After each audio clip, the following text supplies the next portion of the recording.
સાહેબ છે એટલે પ્રકૃતિનો જીવડો છે, પ્રકૃતિ પ્રેમી છે. એટલે આપણી વચ્ચે આજે ઉપસ્થિત છે એનો ખૂબ આનંદ વ્યક્ત કરું છું અને આપણા પ્રમુખશ્રીને એમનું યથોચિત સન્માન અને સ્મૃતિભેટ અર્પણ કરવા માટે વિનંતી કરું છું.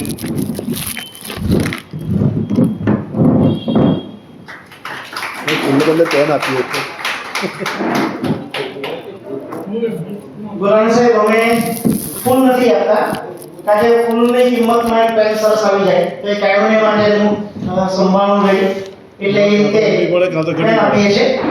વધે ત્યારે દુઃખ લાગે ને ઘટે ત્યારે દોડાદોડ થાય. અને અમારા આમ તો અમારી સંસ્થાનો ટૂંકમાં પરિચય કહું તો આ રજત દિવસ છે 2001માં એની સ્થાપના થયેલી અને અમારા અહીંયા એમના ચિત્રો પણ છે. પ્રાવીણ્ય જે છે અમારા શબ્દદ્રષ્ટા મધુભાઈ વૈદ્ય અને એ પૈકીના એક ઠાકોરભાઈ નાયક આજે લગભગ 92 ને કેટલા 91 હા બસ એ પણ ખૂબ સક્રિય છે અને બસ સંભળાયું છું પણ હજુ પણ બહુ સરસ રીતે બોલી શકે છે. અને ખાસ કરીને આપણી જૂની વાતો, જૂની કહેવતો, જૂના સંભાળના યાદ કરીને અમને વારંવાર એવું જણાવતા હોય છે. એ અમારા ઘરેણા સમાન છે. આ રીતે સ્થાપનાથી આ રજત જયંતિ વર્ષ છે અને રજત જયંતિ વર્ષ અમે આ વર્ષે ઉજવી રહ્યા છે. નોંધાયેલા સભ્યો તો લગભગ 200 જેટલા છે પણ સામાન્ય રીતે સરેરાશ હાજરી 55-60 જેટલી અમારી દર સભામાં રહેતી હોય છે. દર મહિનાની 15મી તારીખ અને છેલ્લી તારીખ 30 અથવા 31 અને ફેબ્રુઆરી તો 28 29 તો 2028 આવશે એટલે ત્યારે ગેટ ટુગેધર કરીએ છીએ. અને મોટે ભાગે આપના જેવા વક્તા હોય તે દિવસ સિવાય અમારા મંચ સભ્યો માટે ખુલ્લો રહેતો હોય છે. એટલે સભ્યો પોતાની મરજીથી જે કાંઈ પોતાના મનમાં હોય, ગીત હોય, કોઈ સંસ્મરણ હોય કે પ્રસંગ હોય, ટૂંકમાં પોતાના મનની વાત અહીંયા રજૂ કરતા હોય છે. અને અમારો હેતુ પણ એ જ છે કે અમે મંચ પરથી કંઈક બોલીએ એના કરતાં સભ્યો વધારે બોલે અને ખાસ કરીને બહેનો આગળ આવીને પોતાના પ્રતિભાવો, પોતાની મનની વાતો રજૂ કરે એ હંમેશા અમારો નિત્ય પ્રયત્ન રહેતો હોય છે. આમ તો મેં કહ્યું તેમ 50-55 જેટલી હાજરી હોય છે મારી, આજે થોડી ઓછી છે પણ લગભગ જમણા વખતે આવી રહ્યા બધા. આજે આપણી સાથે અમારી વચ્ચે ગણદેવીના પીઆઈ સાહેબ પણ ઉપસ્થિત રહેવાના છે. એ પણ સાંજે આપણી સાથે વચ્ચે જોડાશે. એમને પણ બે ત્રણ વાતો કરવી છે પણ આપણે માટે આજનું આ વક્તવ્ય એ ખૂબ પ્રેરણાદાયી રહેવાનું છે. અને ખાસ કરીને મેં એમને વિનંતી કરી હતી કે ક્યાં તો મોરારજી દેસાઈ વિશે અથવા તો આપણે યોગ્ય લાગે એ વિષય ઉપર ઓછામાં ઓછી 45 થી 50 મિનિટ આપણો વક્તવ્ય આપશો તો મને ગમશે. અને વધુ સમય ન લેતા મોરારજી સાહેબને આજનું વક્તવ્ય રજૂ કરવા માટે વિનંતી કરું છું. ના અહીંયા જ સારું.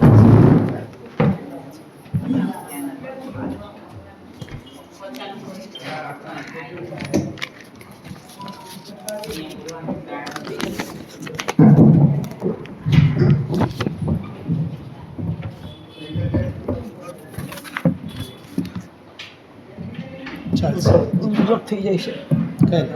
હું એમ બી હા લઈને હાથમાં લેતો બાઠો માણસ છું.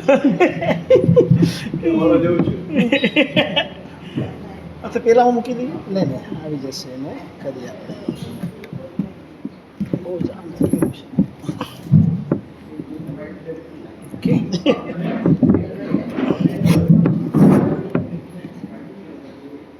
Okay we have technique.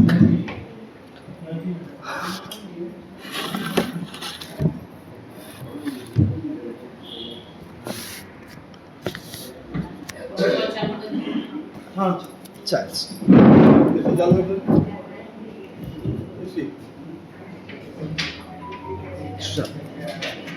यत्र योगेश्वरः कृष्ण यत्र पार्थो धनुर्धर तत्र श्री विजयो भूतिर्ध्रुवा नीतिर्मतिर्मम એવો આ ગીતાનો છેલ્લો શ્લોક છે.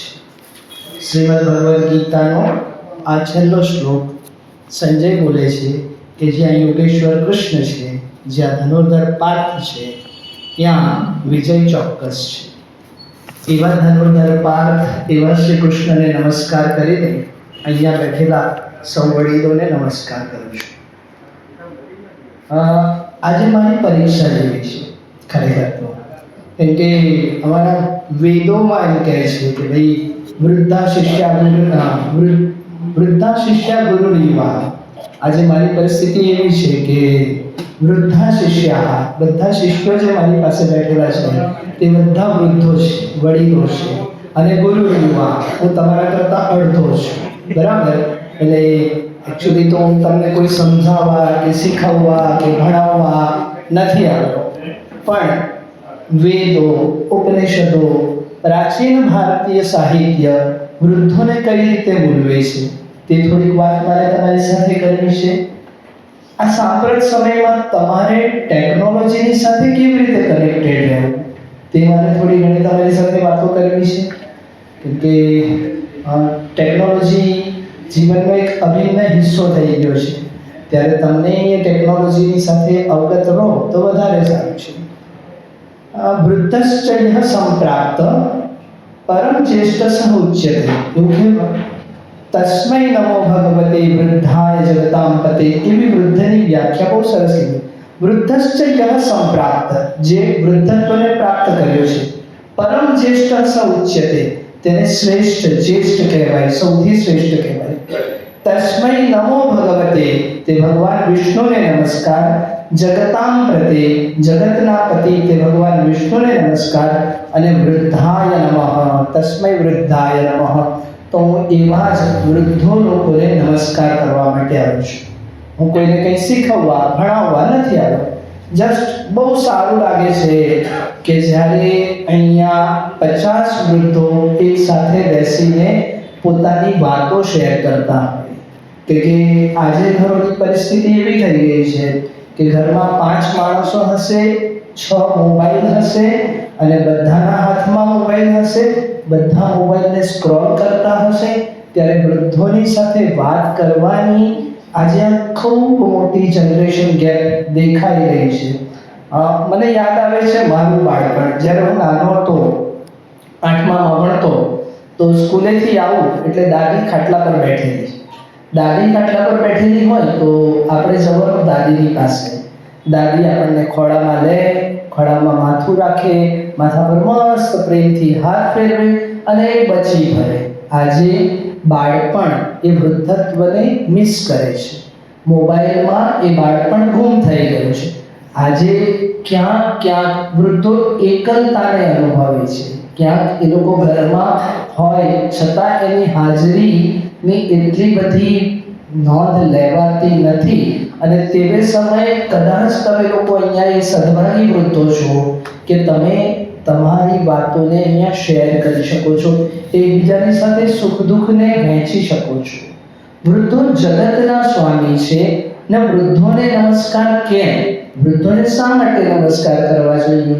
આપણે ગુજરાતીમાં પણ એક કહેવત છે, ગરડા વિના ગાડા નહીં ચાલે. ખબર જ છે ને આપણને બધાને, ગરડા વિના ગાડા નહીં ચાલે. તો વૃદ્ધો બહુ જ સમાજનો એવો અગત્યનો હિસ્સો છે વૃદ્ધો, કે જેના બેઝ ઉપર અત્યારે કદાચ હું કહું ને કે મેં દુનિયા જોઈ છે તો તમારા ખભા ઉપર રહીને, એટલે કે વૃદ્ધોના, વડીલોના ખભા ઉપર બેસીને અમે લોકો દુનિયાને જોઈ શકતા હોઈએ. પણ ક્યારેક વૃદ્ધોને નેગ્લેક્ટ કરવામાં આવતા હોય. વૃદ્ધોનું વેલ્યુ જે છે, એનું મહત્વ જે છે, એને બદલે એનું મૂલ્યાંકન ઓછું થતું હોય. એને માટે બી કેટલાક વૃદ્ધો પોતે જ જવાબદાર હોય છે, એ પણ તમને ખબર છે. માણસની ઉંમર થાય, રઘુવંશનો એક બહુ મસ્ત શ્લોક છે, શેષવ્યસ્ત વિદ્યાનામ યૌવને વિશેષેણ વાર્ધક્ય નિવૃત્તિના યોગેના અંતે તનુત્યજામ. શૈશવ્યસ્ત વિદ્યાનામ, જીવનના 4 આશ્રમ છે, તો શૈશવ જે બાળપણ છે, શૈશવ્યસ્ત વિદ્યાનામ, ત્યારે વિદ્યા ઉપાસના કરવી જોઈએ. યૌવને વિશેષેણ, યૌવન આવે એટલે ગૃહસ્થ આશ્રમ, વિષય ભોગવવા જોઈએ. વાર્ધક્ય મુનિવૃત્તાના, અને તમારી જેવી 50-55 ની ઉંમર થાય, રિટાયર થઈ ગયા હોય, રિટાયર થઈ ગયા પછી શું કરવું જોઈએ? વાર્ધક્ય મુનિવૃત્તિના, મુનિવૃત્તિ થવી જોઈએ, સંસાર છૂટવો જોઈએ, ધીમે ધીમે ઘરમાંથી માથાકૂટ ઓછી થવી જોઈએ. ત્યારે કેવું થાય કે જેમ જેમ આપણે ઘડપણ તરફ આગળ જઈએ ને તેમ તેમ ઘરમાં માથાકૂટ વધવા માંડે. આ તો મને પૂછ્યું જ નહીં, આ તો મને કીધું જ નહીં, આ તો આવું જ કરે, આ તો તેવું જ કરે. અને અહીંયાથી જ વૃદ્ધોનું અને યુવાનોની વચ્ચેના કોન્ફ્લિક્ટ ઊભા થતા છે. જ્યાં મોટી ખાઈ કે મોટા ભેદ ક્યાંથી ઊભા થવા માંડે? અહીંયાથી જ. આ મને કેમ નહીં પૂછ્યું, આ મને એમ નહીં. એક સરસ મજાનો જોક આપણે કહીએ. એકવાર શું થયું, એક દાદીમાં હતા, નવી પરણેલી, અને ત્યાં વહુ આવી તો ભાઈ દાદીના એટલે બેનનો એવો સ્વભાવ કે ઘરમાં તો મારું જ ચાલવું જોઈએ, મારા સિવાય બીજા કોઈનું ચાલે તે નહીં ચાલે.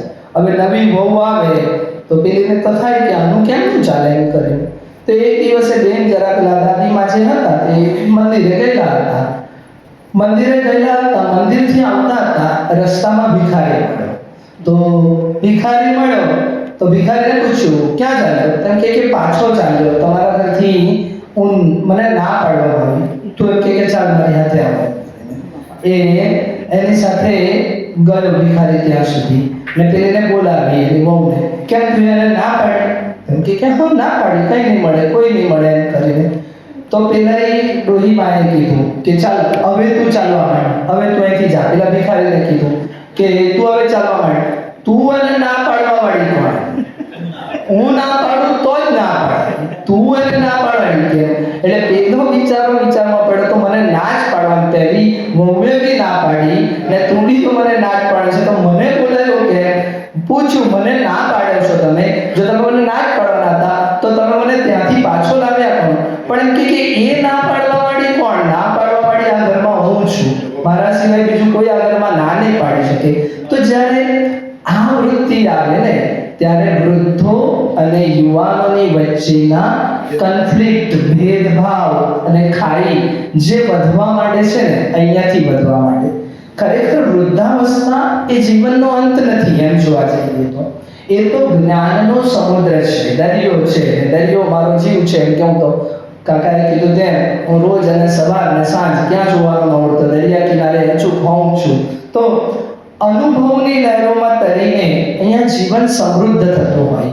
તમારી પાસેથી, વડીલોની પાસેથી બેસીએ અને સાંભળીએ. અત્યારે જ ગયા અઠવાડિયે અમારે ત્યાં એક 97 વર્ષના બા જે હતા, જમુબા, જે અમારા દાંડીના હતા અને એમણે સ્વાતંત્રતાની ચળવળમાં ભાગ લીધો. હવે એ અમેરિકા છે, અમેરિકાથી આવી તો ના શક્યા, પણ એમનો વોઇસ રેકોર્ડિંગ છે જેને છોકરાઓને બધાને સંભળાવ્યું. એમણે કઈ રીતે આઝાદીની લડાઈમાં પોતાનું કોન્ટ્રીબ્યુશન આપ્યું, શું કર્યું. અને જ્યારે અમે તમારા લોકો પાસેથી આ બધી વાતો સાંભળીએ છીએ તો ઉત્સાહ અમારો પણ વધી જાય છે કે આઝાદીની લડાઈ માટે તે સમયે એ બા જુવાન હતા, 16-17 વર્ષના હતા, આજે 97 વર્ષના છે. 16-17 વર્ષના એ જમ્મુબાએ જે ક્રાંતિ કરી અને ક્રાંતિકારીઓની સાથે રહ્યા, સ્વાતંત્ર્ય સેનાનીઓની સાથે રહીને એમણે જે કામ કર્યું તે કામ જ્યારે અમારી સાથે શેર કરવામાં આવે, અમને કહેવામાં આવે તો એ અનુભવ અમને જીવનના જુદા જુદા પગલે કંઈક ને કંઈક ઉપયોગી થતો હોય. વૃદ્ધ એટલે કોણ? અમારા વેદો એમ કહે છે કે ઘરડો તે ઘસાઈ ગયો, જે ઘસાઈ ગયો હોય ને તે ઘરડો છે. પણ વૃદ્ધ કોણ? તો જે વધી ગયેલો છે તે વૃદ્ધ. અહીંયા સંસ્કૃત શબ્દ છે, ઓલરેડી સંસ્કૃત શબ્દ છે વૃદ્ધ. વૃદ્ધ શબ્દનો અર્થ જ થાય વધવું, વધી પડેલું છે તે. તો શેનાથી વધી પડેલો છે? જે જ્ઞાનથી વધી પડેલો છે, જે અનુભવથી વધી પડેલો છે, જે ક્ષમાથી વધી પડેલો છે. આપણે જેમ જેમ ઘરડા થઈએ ને તેમ તેમ આપણે ક્ષમાનો ગુણ, જે હું કહું છું પણ 25 વર્ષ પછી હું ગરડો થવા ત્યારે આજે હું બોલી જાઉં તો મને 25 વર્ષ પછી કોઈ યાદ કરાવશે કે તમે તો કીધેલું હતું ને. એટલા માટે મારે આજે એ કહેવું છે કે જે ક્ષમાથી વધી પડ્યો હોય તે વૃદ્ધ છે. વૃદ્ધ ભારતની વસ્તીની વાત કરીએ ને આપણે તો હાલમાં 2026માં એમ કહી શકાય કે 14% વસ્તી વડીલોની છે. 60 થી વધારે ઉંમરના જે લોકો છે તે લોકોની 14% જેટલી વસ્તી છે, પણ એ 14% વસ્તીમાં તમે ભાગ્યશાળી લોકો છો કે આપણને ખબર હોય કે કેટલાક વૃદ્ધોની જિંદગી નર્ક કરતા બી ખરાબ હોય, કેટલાક વૃદ્ધોની જિંદગી કદાચ તમે આજે તમારા ફેમિલીમાં તમારા બાળ બચ્ચાઓની સાથે રહેતા હશો તો જ તમે અહીંયા છો, બાકી કેટલાક વૃદ્ધોને આપણે જોઈએ છીએ કે જે ઘરડા ઘરમાં રહે છે, જેમને વચ્ચે રાજકોટનો કે બરોડાનો એક કિસ્સો છે, એક છોકરોના મા બાપને મૂકી જાય છે, ત્યાં પેલો સંચાલક પૂછે છે કેમ મૂકી જાય છે, બસ મને એને ફાવતું નથી, તને આટલા વર્ષ સુધી એને મોટો કર્યો ત્યારે એને ફાવ્યું ને આજે તને નથી ફાવતું, બસ મારી પત્ની ના પાડે છે, મને ફાવતું નથી. તો આ પરિસ્થિતિમાં આપણે અહીંયા ભેગા થયેલા લોકો પોતાની જાતને પાછળ થાપ આપી દેવી જોઈએ કે નહીં ભાઈ, અમે અમારા દીકરા દીકરી અમારી સાથે છે, અમારા પૌત્ર પૌત્રીઓ અમારી સાથે છે, આજે અમે એક સારા પરિવારની સાથે કનેક્ટેડ છીએ. આ એક આનંદ અને ગૌરવની વાત છે. અને સૌથી મને બહુ જ ગમ્યું કે જ્યારે અહીંયા 40-50 વૃદ્ધો એક સાથે ભેગા થઈને આવી રીતના શેરિંગ કેરિંગ કરે છે, બાકી તો એ લોકોને ટાઈમ ક્યાં પસાર કરવો ને તેની ચિંતા હોય છે, બહુ ચિંતા હોય છે વૃદ્ધોને કે ભાઈ અમારે ટાઈમ ક્યાં છે. પણ ભારતીય પરંપરાની હું વાત કરું ને તો વૃદ્ધો શું કરતા હતા, આપણી જે સિસ્ટમ છે તે સિસ્ટમ પ્રમાણે વૃદ્ધો શું કરતા હતા, તો ઋગ્વેદનો એક મંત્ર છે, બ્રહ્મચારી પિતૃન દેવાંચ સર્વાન તપસા વર્ધયતિ સવાપુત વૃદ્ધ. વૃદ્ધની વ્યાખ્યા ઋગ્વેદે આપી છે. શું ઋગ્વેદે વ્યાખ્યા આપી? ઋગ્વેદ કહે છે કે બ્રહ્મચારી પિતૃન દેવાંચ સર્વાન બધાને તપસા વર્ધયતિ, જે પોતાના તપથી વધારે કરે છે, સવાવૃત વૃદ્ધ, તે ખરેખર વૃદ્ધ છે. તો જ્યારે મને એમ થતું હોય ને કે યાર મારે ક્યાં ટાઈમ પસાર કરવાનો, મારે શું કરવાનું, હું તો નવરો શું કરું એમ કરીને, તો ત્યારે વિચારવાનું કે વેદોએ વ્યાખ્યા શું કરેલી છે, બ્રહ્મચારી. બ્રહ્મચારી એટલે કોણ? પ્રાચીન સંસ્કૃત પ્રમાણે કે પ્રાચીન ભારતીય પરંપરા પ્રમાણે કહું તો બ્રહ્મચારી એટલે જેણે લગ્ન નથી કર્યા એ બ્રહ્મચારી નહીં, બરાબર? બ્રહ્મચર્યતિ બ્રહ્મચારી, જે બ્રહ્મનું આચરણ કરે છે, જે બ્રહ્મને પ્રાપ્ત કરવાનો પ્રયત્ન કરે છે, એટલે વિદ્યાર્થી બટુકને માટે આ બ્રહ્મચારી વડ છે. તો આ બ્રહ્મચારી લોકોને જે વધારે છે, તપસા વર્ધયતિ. તો પ્રાચીન ગુરુકુળોની સિસ્ટમ શું હતી? તો પ્રાચીન ગુરુકુળોમાં જે શિક્ષકો હતા તે શિક્ષકો મોટે ભાગે રિટાયર્ડ માણસો હતા. ગૃહસ્થાશ્રમ, વાનપ્રસ્થાશ્રમ, જેણે ગૃહસ્થાશ્રમ પૂર્ણ કર્યું છે ને વાનપ્રસ્થાશ્રમમાં જે પ્રવેશ્યા છે એવા વાનપ્રસ્થી લોકો ફ્રીમાં જઈને ગુરુકુળમાં બટુક લોકોને, વિદ્યાર્થીઓને પોતાના તપને વહેંચતા હતા. આજે તો પેલો બીડી પીતો બેઠેલો હોય ને તમાકુ ખાતો બેઠો હોય તો એ વૃદ્ધ ના કહેવાય, એને ઘરડો કહેવાય.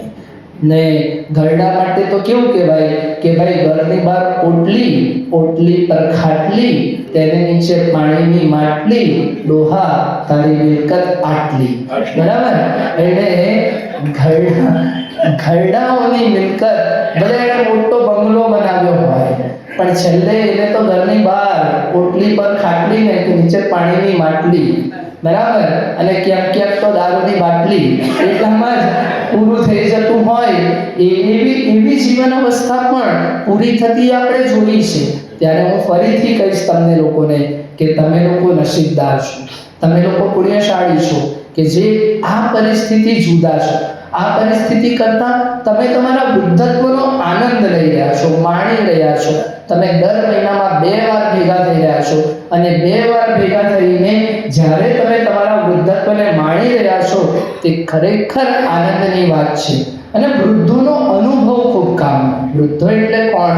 તો તે અનુભવ અને જ્ઞાનથી. તો પહેલું આપણે કીધું, ઋગ્વેદે કીધું તે તો શું? તો ભાઈ બ્રહ્મચારી, પિતૃઓને, વડીલોને, જે આપણા, મને મારા પિતૃ વિશે ખબર ક્યાંથી પડશે?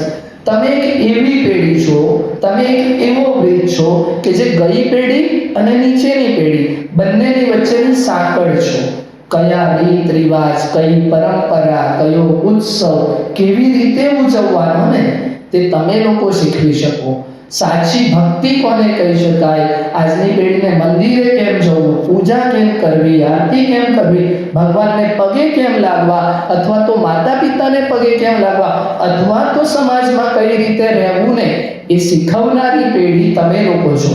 કેમ કે નીચેની પેઢીને ખબર નથી, ઉપરની પેઢીનો અનુભવ તમને મળ્યો છે અને તમે ઉપરની પેઢી પરથી મેળવેલો અનુભવ તમારે એ નીચેની પેઢીમાં કન્વર્ટ કરવાનો છે. એટલે બ્રહ્મચારી, પિતૃ, દેવાન, દેવતાઓ પ્રત્યે પણ જે પ્રેમ વધારે. ભારતનો ધર્મ, હું તો કહું ને કે આપણે ત્યાં ધર્મ સંસ્કૃતિ ટકેલી છે ને તો ખરેખર તમારી જેવી પેઢીને કારણે. તમે લોકો છો તો જ આ ધર્મ અને સંસ્કૃતિ. હોળીનો ઉત્સવ શું છે તે ખરેખર તમે લોકોએ જે જોયેલી હશે આજથી 50 વર્ષ પહેલાની હોળી ને આજની હોળી, તો તમને મનમાં બળતરા થતી હશે કે યાર આ હોળી કેવી થઈ ગઈ, આવી હોળી હતી શું? આપણને ખબર છે ને, અમને બી ખબર છે કે અમે છાણા લાવતા, આમ આંગળી કરીને રાખતા ને એમાં છાણ પૂરતા ને માળા બનાવતા ને એ પતંગ શોધીને લાવતા અને લાકડા લોકોને ત્યાંથી માંગીને લાવતા. અને એ જે કન્ટ્રીબ્યુશન હતું સમાજમાં એકબીજાની સાથે એકબીજા જોડાતા રહે ને એને માટે ઉત્સવો હતા. એ ઉત્સવોનું આજે ટોટલી વ્યાપારીકરણ થઈ ગયું છે અને એમાંથી ભક્તિ તો જતી જ રહી છે. અને એમ જોવા જઈએ ને તો હું તો હોળીના ઉત્સવને પણ બે પેઢી વચ્ચેનો ગેપ જ કહીશ. કે પેલો હિરણ્યકશ્યપુ બરાબર સમજતો નહીં હતો અને પેલો પ્રહલાદ એને સમજાવવાની કોશિશ કરતો હતો. જ્યારે ઘરોમાં હિરણ્યકશ્યપુ જેવા બાપો નહીં સમજદાર વડીલો કે વૃદ્ધો થાય ને તો ત્યાં હોળી જ થાય. એ આપણા બધાના અનુભવ છે. અહીંયા બેઠેલા મારા કરતા વડીલ છે એટલે તમને લોકોને આ બાબતનો ખાસ એવો અનુભવ હશે કે જ્યાં બાપો કે દીકરો બંને એકબીજાથી વિરુદ્ધ થાય એટલે ત્યાં 100% હોળી થવાની જ છે. એટલે આપણને હોળીનો ઉત્સવ પણ એ શીખવે છે કે જ્યાં બાપ અને દીકરાનું મત એક થાય, કુટુંબના વડીલ અને યુવાન વચ્ચેનું સામ્ય થાય તો ત્યાં હોળીને દિવાળી થાય. એટલે રામ દિવાળીના દિવસે પાછો આવે અને ત્યાં દિવાળીના ઉત્સવોની ચમકાર ઊભી થાય. તો આ વૃદ્ધોની વાત થઈ કે વૃદ્ધો કોણ છે?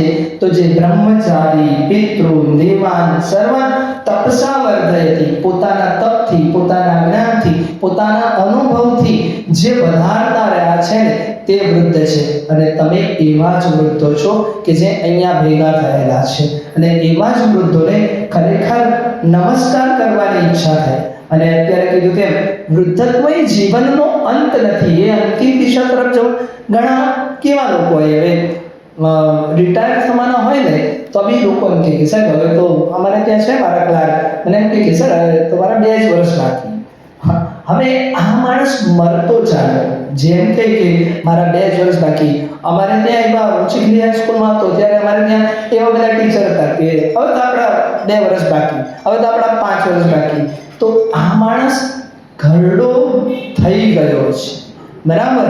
આ માણસ ઓલરેડી ઘરડો થઈ ગયો છે કે જેની જીજીવિષા જ નથી, જેને બસ ખાલી અંત દેખાય છે. એકચ્યુઅલી વૃદ્ધત્વ અંત નથી, વૃદ્ધત્વ તો આનંદનો ખજાનો છે. અને વૃદ્ધોનું શું મહત્વ છે એ એમ જોવા જઈએ ને, આપણે અત્યારે શિયાળામાં ચ્યવનપ્રાશ ખાઈએ છીએ, ખબર છે ને તમને લોકોને બધાને ચ્યવનપ્રાશ? એ ચ્યવનપ્રાશ વિશેની હિસ્ટ્રી કદાચ તમને ખબર હોય કે નહીં ખબર હોય તો લેટ મી શેર. ચ્યવન કરીને એક ઋષિ હતા, વર્ષોથી તપ કર્યા કરે, ઘણા વર્ષો થઈ ગયા. એમના શરીર ઉપર આખો રાફડો વાફડો જામી ગયો, એમનું શરીર આખું એક શુક્લકડી જેવું થઈ ગયું, પૂરું થઈ ગયું. પણ એ જ્યાં બેઠેલા હતા ત્યાં એમના આંખના 2 કાણા દેખાયા કરતા હતા, બાકીનું શરીર આખું માટી જેવું થઈ ગયેલું હતું. એકવાર શરિયાતી રાજાની પુત્રી હતી સુકન્યા. સુકન્યા જંગલમાં ગઈ, એણે આવી રીતના એક ટેકરો જેવો જોયો અને ટેકરામાં એણે છે તો 2 કાણા જોયા. એને નવાઈ લાગી, જુવાન છોકરી 16-17 વર્ષની. એને થોડી જિજ્ઞાસા થઈ કે શું હશે, લાવો.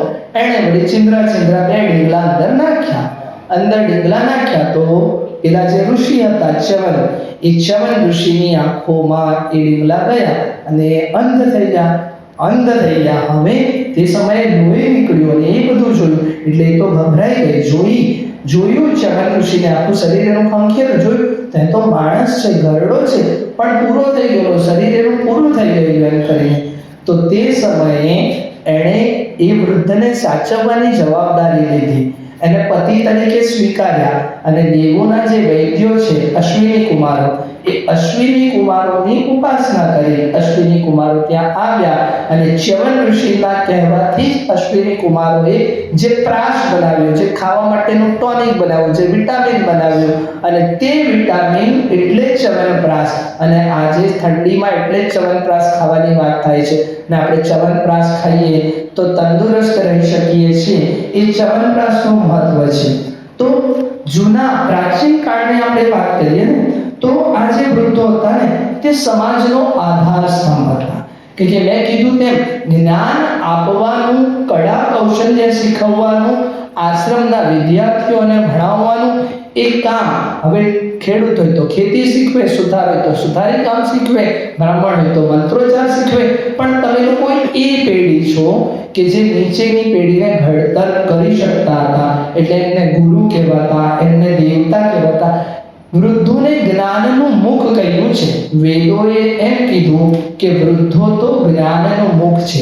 જ્ઞાન આપણા ખરેખર પહેલા ગુરુ ભલે મા બાપ હોય, પણ બાળક જેમ જેમ મોટું થતું જાય, એટલે હું તો ક્લાસમાં કાયમ કહું કે જે ઘરમાં દાદા દાદી નથી ને તેનું જીવન નકામું છે. મજા નહીં મળે. દાદા દાદી વગર તો કંઈક જીવન છે કે મેં તમને વચ્ચે જ કીધું તેમ મને એ દાદી ને દાદાનો પ્રેમ મળ્યો છે. હું કાયમ સ્કૂલેથી આવતો દાદીના ખાટલા પર જ જાઉં, દાદી મસ્ત માથામાં ભાલ કરે, લાડ કરે. અને વ્યાજ તો તમને વધારે વાલું હોય બદલ કરતા, તો તમે તમારા પૌત્ર પૌત્રી માટે કેટલું બધું કરતા હો. એ જે ન્યુક્લિયર ફેમિલીમાં જે છૂટા રહે છે ને એ છોકરાઓને નહીં ખબર પડે. જે દાદા દાદીની સાથે રહેતા હોય ને એ છોકરાઓને વધારે ખ્યાલ આવે કે દાદા દાદી આપણા માટે શું કરી શકે. તો દાદા એટલે કોણ? પાંડુરંગ શાસ્ત્રીજી દાદાની એટલે ઘરના વડીલની વ્યાખ્યા કરે છે. તો ઘરના વડીલની વ્યાખ્યા શું કરે કે માં વત્તા બા વત્તા ગુરુ વત્તા અનુભવ અને વત્તા અનાશક્તિ એટલે વડીલ એટલે દાદા કે દાદી. કોણ છે? માનો પ્રેમ આપે છે, બાપનું માર્ગદર્શન આપે છે, ગુરુની જેમ શિક્ષણ આપે છે, પોતાના અનુભવનો નિચોડ આખો એ પોતાના પૌત્રને સમજાવે છે. અને છતાં તમને લોકોને એવી કોઈ અપેક્ષા નથી કે આ મારા છોકરાનો છોકરો મોટો થશે અને અમારું સારું કરશે. કે તમે તો અનાશક્ત છો, તમને ખબર જ નથી કે તમે કેટલા વર્ષ જીવવાના છો. વૃદ્ધોને એ ખબર જ નથી કે આપણે કેટલા વર્ષ જીવવાના છે. તો કેટલા વર્ષ જીવવાના છે એ ખબર નથી ને એટલે એ છોકરા પ્રત્યે તમને આસક્તિ નથી. તમે લોકો અનાશક્ત છો. બાપને હજી એવી અપેક્ષા હોય કે આ છોકરો મોટો થશે, ગરડો હું થવા ત્યારે મને હેલ્પફુલ થશે, આ છે તે છે. પણ દાદા જે છે તે દાદાને એવી કોઈ અનાશક્તિ નથી. એટલે જ દાદા એટલે કે ઘરના વડીલની વ્યાખ્યા કીધી છે કે મા વત્તા બાપ વત્તા ગુરુ વત્તા અનુભવ અને મહત્વની બાબત છે તે છે અનાશક્તિ. એમાં ક્યાંય આસક્તિ નથી. તે વૃદ્ધ છે. તો આ વૃદ્ધો જીવનનો ખૂબ જ અગત્યનો ભાગ છે. એટલે જ મેં શરૂઆતમાં કીધું કે નમઃ તસ્મૈ વૃદ્ધાય. એટલે જ હું તમને વૃદ્ધોને નમસ્કાર કરવા માટે આવ્યો છું. હું નહીં કંઈક મારું જ્ઞાનને અહીંયા પીરસવા માટે આવ્યો છું. અને અત્યારે જ શરૂઆતમાં મોરારજી દેસાઈની વાત કરી, 29 એમની બર્થડે હોય છે. દર 4 વર્ષે એમની બર્થડે આવતી હોય છે. 81 વર્ષે એ પીએમ બનેલા હતા. હવે તમે વિચાર કરો કે આપણે તો મેં કીધું તેમ 52-54 ના થાય એટલે સાહેબ હવે મારા આટલા જ વર્ષ બાકી એમ કરીને આપણે રડવા માંડીએ. ત્યારે પેલો માણસ 81 વર્ષે પીએમ બનીને દેશનું સંચાલન કરી ચૂક્યો. ભલે 15 મહિના 17 મહિના, પણ એ માણસે એ સમયે પોતાની જીજીવિષા નહીં જોઈ.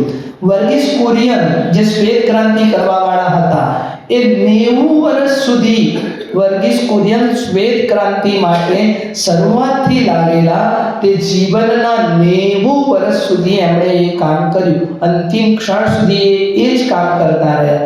તો આ વૃદ્ધો છે. વૃદ્ધો સમાજનું એક બહુ મોટું અંગ છે. પણ એવા વૃદ્ધોની જ્યારે સમાજમાં અને ઘરમાં દયનીય હાલત જોઈએ છીએ ને ત્યારે રીતસર ઘણીવાર ઘણા ઘરોમાં જઈએ તો પેલા બાપને બોલવાનો અધિકાર ના હોય. ઘરડો એક શબ્દ ને તમે તમને કોણે પૂછ્યું, તમે ચૂપ રહો ને. પણ અમુક જગ્યાએ મેં એવા વડીલોએ જોયા છે કે જેને ઘરની સાથે મિક્સઅપ ને મેચઅપ થતા નથી આવતું. એ પોતાનો સ્વભાવ પેલું કેવું કે રસ્સી બલ ગઈ પર જલ નહીં હવે, રસ્સી જલ ગઈ પર બલ નહીં ગઈ. એવા કેટલાક વૃદ્ધો પણ અનુભવમાં આવ્યા છે કે જે પોતાની તુમાખી, પોતાની જુવાની, પોતે કરેલું એ વર્તન આજે 80 વર્ષે છોડવા નથી તૈયાર થતા. એટલે જ પછી ઘરમાં એની પરિસ્થિતિ પણ દુનિયા છે ને અરીસો છે. હું એવું માનું છું, મારું આ બહુ વર્ષોથી માનવું છે કે દુનિયા અરીસો છે.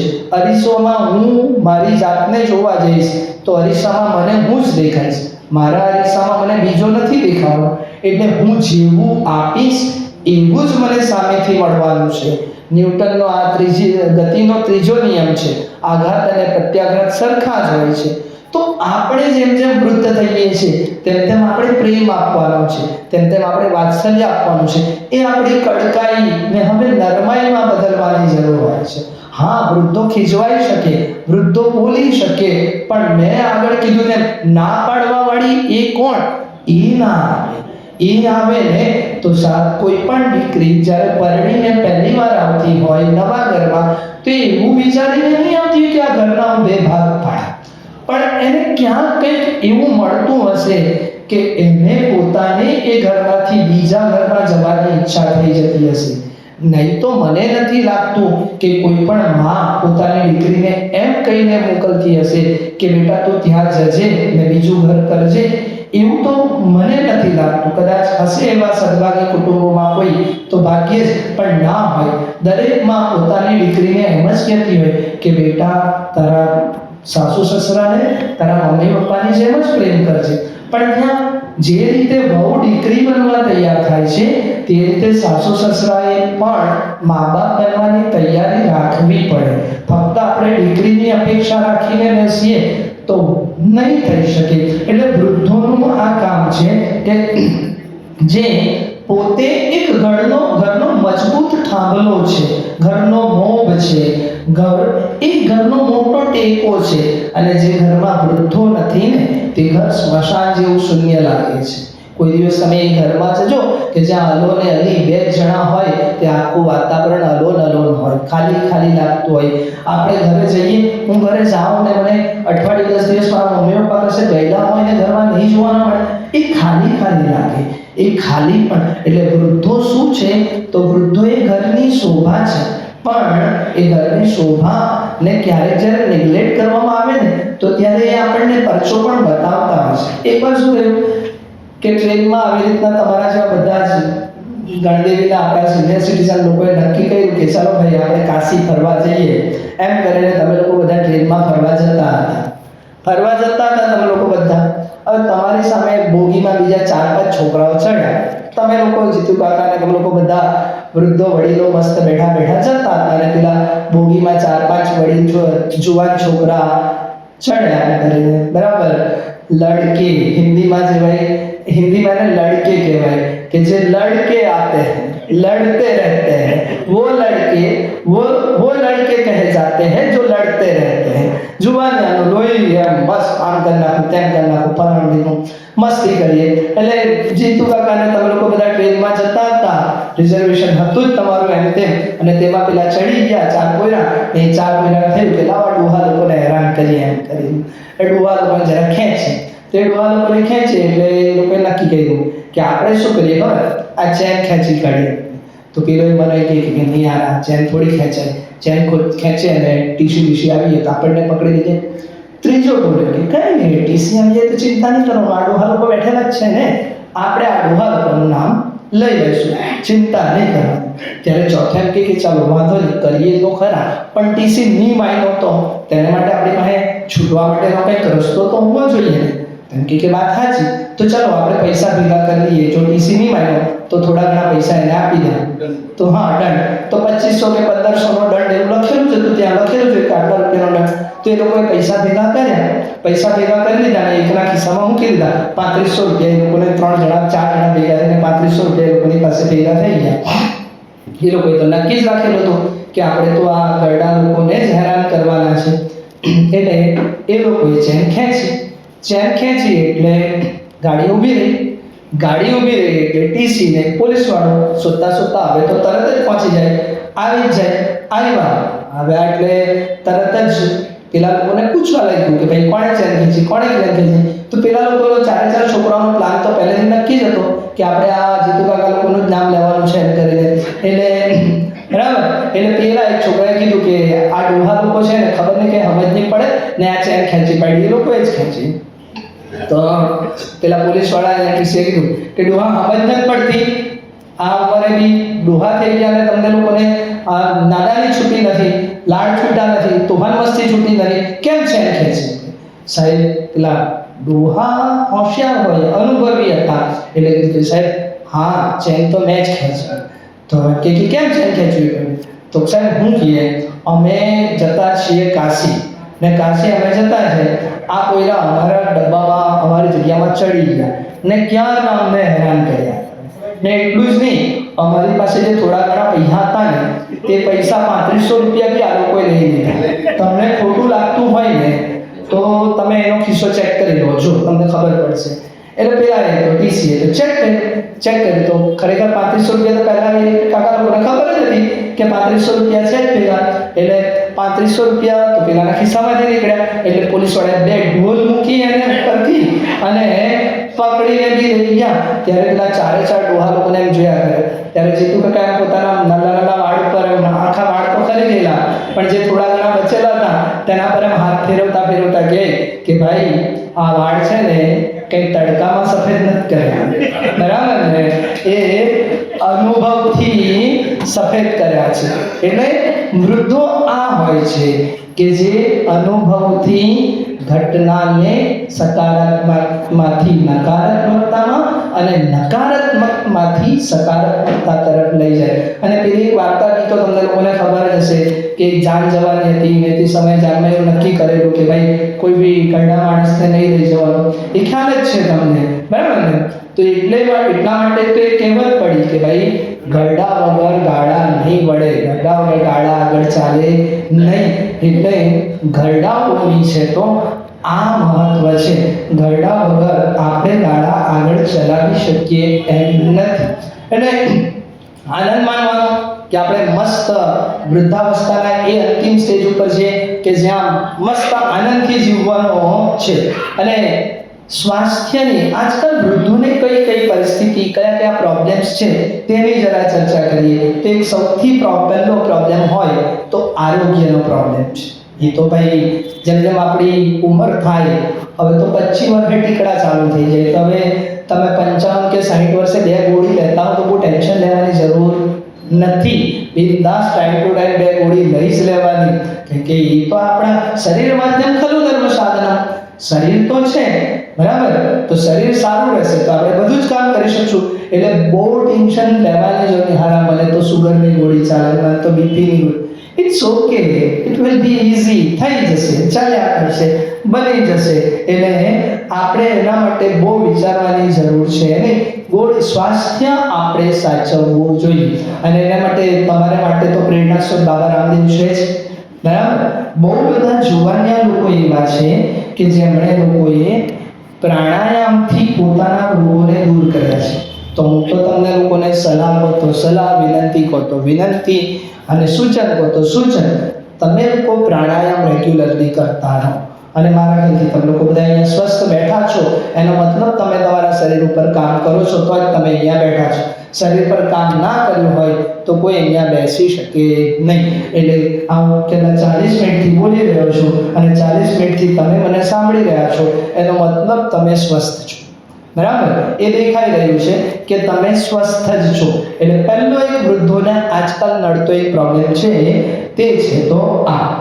બીજો એક પ્રોબ્લેમ છે કે આર્થિક સંકળામણ. જે લોકો નોકરી નથી કરી અને જે લોકોને પેન્શન નથી આવતું તેવા લોકોને એ પ્રોબ્લેમ રહે છે, આર્થિક સંકળામણ. એકવાર એક કાકા એક દુકાને ખરીદી કરવા માલ સામાન લેવા માટે જાય છે, તો પેલો દુકાનદાર બિલ બનાવે તો પેલા દુકાનદારને કહે કે 2 રૂપિયા વધારે બિલમાં બનાવો ને. તો કેમ એમ કે 2 રૂપિયા વધારે બિલમાં? તો કંઈ નહીં, મારે પેલી ચ્યુઇંગમ ખાવી છે. એટલે પણ હું ઘરે બિલમાં એવું લખાવી નહીં શકું કે ચ્યુઇંગમ મેં ખાધી. તો ક્યાંક આર્થિક સંકળામણની વૃદ્ધોને પરિસ્થિતિ. પણ હું ફરી પાછો તમને કહીશ કે તમારે એ બાબતે પણ પીઠ થાપડી લેવી જોઈએ કે અહીંયા બધા સિનિયર સિટીઝન એવા છે કે એ લોકોને કોઈને આર્થિક સંકળામણ છે નહીં, ઉલટા તમે બીજાને મદદ કરતા હશો એવું તમને જોઈને મને લાગી રહ્યું છે કે ઉલટા તમે લોકો બીજાને આર્થિક રીતે પણ મદદરૂપ થઈ શકતા હશો. અને એ કુદરતની તમારી ઉપરની બહુ મોટી મહેર છે, બહુ મોટા આશીર્વાદ છે એ કહી શકાય. એટલે અને ત્રીજો એક સૌથી મોટો પ્રોબ્લેમ આજના સમાજનો છે અને તે છે એકલતા. એકલતા બહુ લાગી રહી છે આજકાલ. લોનલીનેસ જેમ કહેવાય, તેને કારણે ડિપ્રેશનના શિકાર ઘણા બધા વૃદ્ધો થઈ રહ્યા છે, ઇવન જુવાનિયાઓ થઈ રહ્યા છે, નાના નાના બાળકો થઈ રહ્યા છે. અને હવે ચોથો એક રોગ આવી ગયો છે, મોબાઈલ મેનિયા. બરાબર, હવે વૃદ્ધો લોકોને પણ મોબાઈલનો, મારો ગયા મહિનાનો જ એક આર્ટિકલ હતો કે ભાઈ વૃદ્ધોએ ટેકનોલોજીનો ઉપયોગ કેવી રીતે કરવો જોઈએ ને કેમ, સાવચેતીથી. અત્યારે મોબાઈલ એમ તમારા માટે, કેટલાક લોકોને માટે મોબાઈલ છે ને એવી એક ફળની ટોપલી છે. હું મોબાઈલને એવું કહું કે મોબાઈલ કે ઇન્ટરનેટ કે યુટ્યુબની દુનિયા એક એવી ફળની ટોપલી છે, એમાંથી જેને જે જોઈએ ને તે લઈ શકે. જીતુ કાકા કે મને કેરી જોઈએ તો કેરી, બીજું કંઈ કે મને સફરજન જોઈએ તો સફરજન, ત્રીજું કંઈ મને દ્રાક્ષ જોઈએ તો દ્રાક્ષ. તમને જે જોઈએ ને તે તમને મોબાઈલ અપાવી શકે છે. પણ એ મોબાઈલનું વળગણ જે અત્યારે જુવાન પેઢીને લાગી રહ્યું છે તે તમને લોકોને નહીં લાગવું જોઈએ. મારા એક ફ્રેન્ડ કહેતા હતા કે જવા દે ભાઈ, મારી સાસુને રાત્રે 2-3 વાગ્યા સુધી રીલ જોવાની ટેવ પડી ગઈ.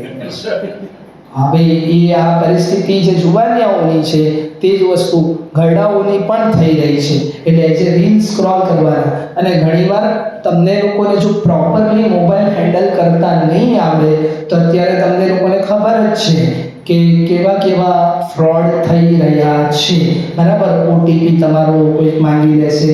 જો તમે એ બાબતે સચેત ના હો, જો તમને લોકોને એ બાબતે ખબર નહીં પડતી, પણ ફરીથી કહીશ કે જો 81 વર્ષે મોરારજી દેસાઈ દેશના પ્રધાનમંત્રી બની શકે તો આપણે 70 વર્ષે મોબાઈલ શીખી શકીએ.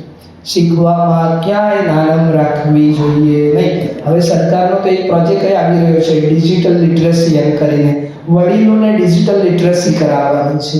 વડીલોને ડિજિટલી એ રીતે એ લોકોને તૈયાર સક્ષમ કરવાના છે. કેમ કે આવી રીતના ડિજિટલ અરેસ્ટના અત્યારે કેટલા બધા કિસ્સાઓ થઈ રહ્યા છે, તમને ખબર જ છે. અને બીજું કે મોબાઈલમાં એવું ક્યાંથી ક્યારે કંઈક નીકળી આવશે કે જે તમને જોવા જેવું લાયક નહીં હશે, કે તમારી આસપાસ બેઠેલા લોકોને જોવા જેવું નહીં હશે. તો આ મોબાઈલ એક એવી વસ્તુ છે કે તેમાં તમે એકવાર એક વસ્તુ પર ટેપ કરી દીધું ને ફરીને એ તમારી પાસે જ આવતું જાય છે. એટલે એ મોબાઈલને સ્ક્રોલ કરતી વખતે આપણે ક્યાં, કઈ રીતે, કેટલું ને કેવું સ્ક્રોલ કરવાનું ને એ આપણને સૌથી વધારે અગત્યની માહિતી હોવી જોઈએ, હું એમ માનીશ. એટલે વડીલોનું જીવનમાં બહુ જ મહત્વ છે. પણ વડીલોની જે એકલતા છે ને તે એકલતા બહુ ભયંકર અત્યારે વધી રહી છે. એનું કારણ છે શહેરીકરણ. શહેરોમાં બાળકો, આપણા ગામડાઓ, અત્યારે ગણદેવી એક સમય આપણું ગામડું હતું ને આજે ગણદેવી શહેર થઈ ગયું છે. બરાબર, તો આ ગણદેવી જ્યારે શહેર થવા માંડે તો શિક્ષણના નામ, અને હું તો કહીશ ને કે શિક્ષણે બી કુટુંબો ભાંગ્યા છે. એજ્યુકેશનના લીધે કેટલા બધા કુટુંબ ભંગાયા છે. જે ગામડામાં રહેતા લોકો હતા એ પોતે હવે પોતાના બાળકોને ભણાવવા માટે ક્યાં જતા રહ્યા? શહેરમાં જતા રહ્યા. ભણવું જરૂરી જ છે, પણ એ ભણવું જરૂરી નહીં. અરે પ્રાઇમરી સ્ટાન્ડર્ડમાં મેં તો જોયું કે કંઈક વાંસદાથી છોકરા અહીંયા ગણદેવી ભણવા આવતા હોય તો તો પ્રાઇમરી સ્ટાન્ડર્ડમાં એ જુનિયર સિનિયર કે 1 થી 5માં ક્યાં રહ્યું વાંસદા અને ક્યાં રહ્યું ગણદેવી એટલું લાંબુ ભણાવવાનો કોઈ મતલબ જ નહીં મળે. પણ તેમ છતાં પણ એ ઘેલછાને કારણે આવી રીતના કાં તો પછી એટલા દૂર અપડાઉન નથી કરાવવાનું છોકરાઓને, તો શું થશે, મા બાપ અહીંયા ખસી જશે અને ત્યાં ઘરમાં વૃદ્ધો એકલા થઈ જશે અને અહીંયા પેલા છોકરાઓ એકલા થઈ જશે. એક 12મા ધોરણમાં બહુ મસ્ત કવિતા છે વૃદ્ધોની એકલતા વિશેની, બા એકલા છીએ. બહુ સરસ મુકેશ જોશીની કવિતા છે. મને થયું કે લાવો તમારી સાથે એને શેર કરું. બા પીવે, બા સાવ એકલા છીએ.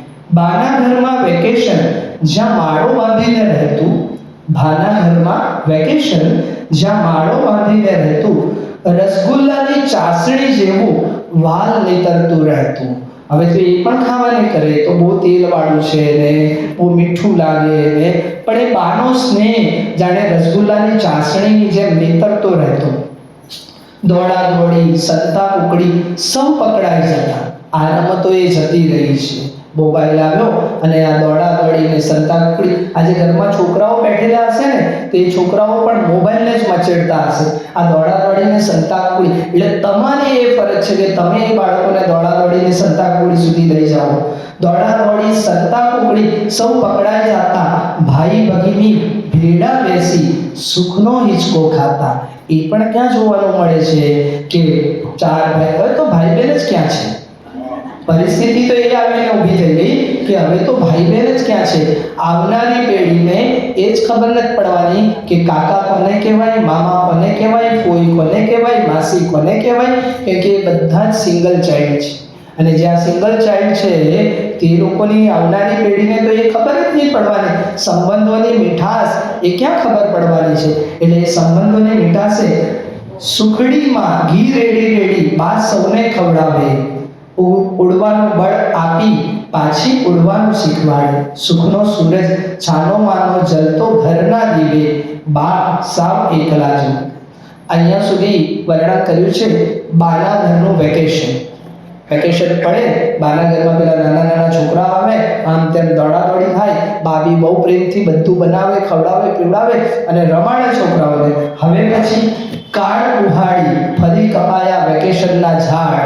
સમય પસાર થયો, વેકેશન પૂરું થયું. કોઈ હવે પંખી ના ફરકે, ચડવા માટે લાડ. હવે બા એકલા છે, કોઈ નહીં.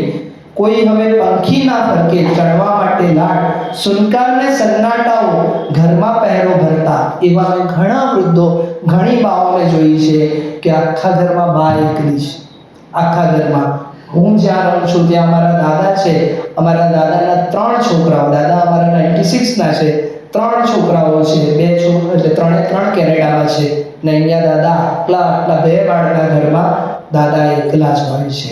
તો આ સુનકાર ને સન્નાટો એ ભલે મોડેથી કંઈ કહી શકતા નહીં હોય, પણ એને અંદર ને અંદર એક ખાલીપો ખાઈ જ જતો હોય છે. તો કોઈ સુનકાર ને સન્નાટાઓ ઘરમાં પહેરો ભરતા, બાના જીવતરની છત પરથી શ્વેત પોપડા ફરતા. જેમ ઘરમાંથી પેલા સફેદ સફેદ પોપડા ફરે તેમ બાના જીવતરના સફેદ પોપડા ફરતા. સુખડીનો પાયો દાઝેલો, શેમાય ઘી રેડી. હવે કોઈ છે જ નહીં કે જ્યાં ઘી રેડે. બાએ સૌના સપના તેડ્યા, કોણ બાને તેડે? આ એક બહુ ભયંકર પરિસ્થિતિ પણ છે. બાએ સૌના સપના તેડ્યા, કોણ બાને તેડે? બાને લઈ જવાનું હોય ને એ પરિસ્થિતિ આજના સમાજમાં જોવાની મળે કે 2 દીકરા હોય તો 6 મહિના બા તરતા રહેશે ને 6 મહિના બા મારતા રહેશે. અરે બા ખુશીથી રહેવા જતા હોય ને તો તે વસ્તુ અલગ છે. બાને રહેવું હોય ને તો બા 6 મહિના ત્યાં રહી શકે, પણ બાને જ્યારે વારા પાડી આપવામાં આવે, બાગબાન તો તમે લોકોએ જોયું જ હશે, તો બાને જ્યારે વાડા પાડી આપવામાં આવે ને કે બા 6 મહિના તારે અહીંયા રહેવાનું, 6 મહિના, એ બહુ ભયંકર પરિસ્થિતિ છે.